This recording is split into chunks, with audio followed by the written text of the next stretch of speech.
Can we beat Minecraft without using any items? The quick answer is, yeah. Yeah, we can. But I don't think you're gonna want to.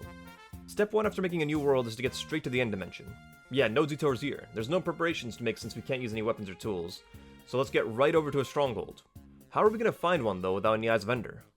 Well, if you want to beat this game while you're still alive, then you can use a stronghold finder online for your seed and then just run over to the coordinates. For me, this took about 20 minutes. But if you don't mind having your great-grandchildren finish this run for you, then you'd better start digging. Make sure you're on normal difficulty or less as well, otherwise hunger will kill you, and that'll waste a lot of extra time running around. Once you've finally found the stronghold, if you're lucky, there's a cave that leads to it. If not, just find some block you can't mine and start digging. Watch so you don't break any dirt or gravel on the way by mistake. In the stronghold, it shouldn't be too difficult to find the portal room, but here's where you run into another problem. How do we light the portal without any Eyes of Ender? You don't. So if you spend all that time looking for a stronghold without a finder, you just wasted all that time. What we need is to get lucky. Really, really lucky. You see, each portal frame has a 10% chance of having an Eye of Ender in it. There's 12 portal frames with a 10% chance each. So that comes to about a 1 in a trillion chance of finding a stronghold with all 12 frames filled already.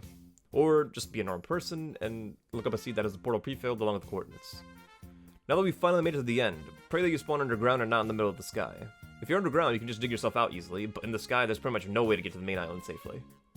Here we can properly begin step 2. Destroy all the end crystals. How are we going to do that?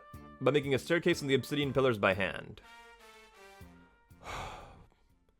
Do you know how long it takes to mine a single block of obsidian by hand? 250 seconds. Or 4 minutes and 10 seconds per block. All while the Ender Dragon is still going to try and kill you.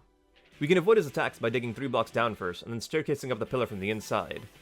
But that does make it take even longer to get to the top. The first pillar I checked, I estimated it would take me over 6.5 hours to reach the top. Once you're there, the crystal's almost definitely going to kill you too, considering you're at half a heart. How long does it take to get every single end crystal?